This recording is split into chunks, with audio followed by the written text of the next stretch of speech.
2026 சட்டமன்ற தேர்தலை ஒட்டி அதிமுகவும் பாஜகவும் கூட்டணி சேர்ந்திருக்கின்றன. அதே நேரத்தில் பாஜகவின் நிபந்தனைகளால் எடப்பாடி பழனிசாமி கடும் அதிருப்தியில் இருப்பதாக சொல்லப்படுகிறது. தமிழகத்தில் குறுகிய காலத்தில் உடைந்து ஒளிந்து சேர்ந்த கூட்டணி என்றால் அது அதிமுக பாஜக கூட்டணி தான். 2019ஆம் ஆண்டிலிருந்து திமுக கூட்டணி வலுவாக இருக்கும் நிலையில் அதிமுக கூட்டணி அப்படியல்ல. 2019 மக்களவைத் தேர்தலில் அதிமுக பாஜக கூட்டணி படுதோல்வியை சந்தித்த நிலையில் 2021 தேர்தலில் அந்த கூட்டணி மீண்டும் போட்டியிட்டு அதிலும் தோல்வியை தழுவியது. அதற்கு பிறகு ஊரக உள்ளாட்சி தேர்தலில் அதிமுக பாஜக கூட்டணி உடைந்தது. சமீபத்தில் 2024 நடைபெற்ற மக்களவைத் தேர்தலிலும் அதிமுக பாஜக தனித்து கூட்டணி அமைத்து போட்டியிட்டன. அதில் இரு கட்சிகளுமே மண்ணை கவ்வியது. இதையடுத்து வாக்கு சதவீதத்தின் அடிப்படையில் பாஜக அதிமுகவுடன் கூட்டணி சேர்ந்தால் ஓரளவு வெற்றி வாய்ப்பு இருப்பதாக சொல்லப்படுகிறது. இதையடுத்து தேர்தலுக்கு நீண்ட காலம் இருப்பதற்கு முன்னதாகவே அதிமுக பாஜக கூட்டணியை உறுதி செய்தார் பாஜக மூத்த தலைவரும் மத்திய அமைச்சருமான அமித்ஷா. இந்த நிலையில் அதிமுக பாஜக கூட்டணி தொடர்பாக பல்வேறு யூகங்கள் உலாவி வருகிறது. குறிப்பாக 50க்கும் மேற்பட்ட தொகுதிகளை பாஜக கேட்பதாக சொல்லப்படுகிறது. மேலும் 30 தொகுதிகளை கூட்டணி கட்சிகளுக்கு ஒதுக்க வேண்டும் என பாஜக கோரிக்கை வைத்திருப்பதாக சொல்லப்படுகிறது.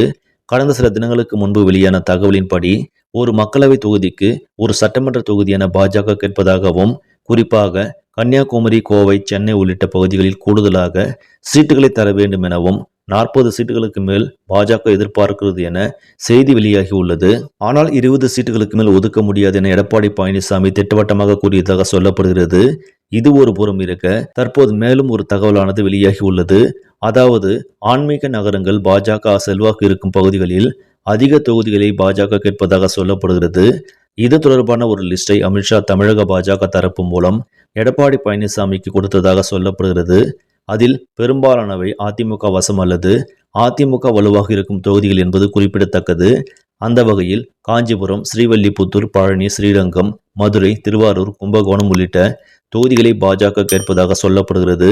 ஏற்கனவே அங்கு அதிமுக வேட்பாளர்கள் போட்டியிடலாம் என தயாராகி வரும் நிலையில் புதுக்கதையாக புகழ்பெற்ற கோவில்கள் இருக்கும் தொகுதிகளை பாஜக கேட்பது அதிமுகவை அதிர்ச்சியில் ஆழ்த்தி உள்ளதாக சொல்லப்படுகிறது. அதே நேரத்தில் எடப்பாடி பழனிசாமி இந்த பட்டியலுக்கு ஒப்புதல் கொடுக்கவில்லை எனவும், எதுவாக இருந்தாலும் தேர்தல் நேரத்தில் பார்த்து கொள்ளலாம் என அவர் திட்டவட்டமாக சொல்லியிருப்பதாக கூறியதாக சொல்கின்றனர் அதிமுகவினர். இந்த செய்தி உங்களுக்கு பிடிச்சிருந்தால் லைக் பண்ணுங்க, ஷேர் பண்ணுங்க. மேலும் இது போன்ற முக்கிய செய்திகளை உடனுக்குடன் தெரிந்து கொள்ள நியூஸ் தமிழ் சேனலை சப்ஸ்கிரைப் பண்ணுங்க. நன்றி.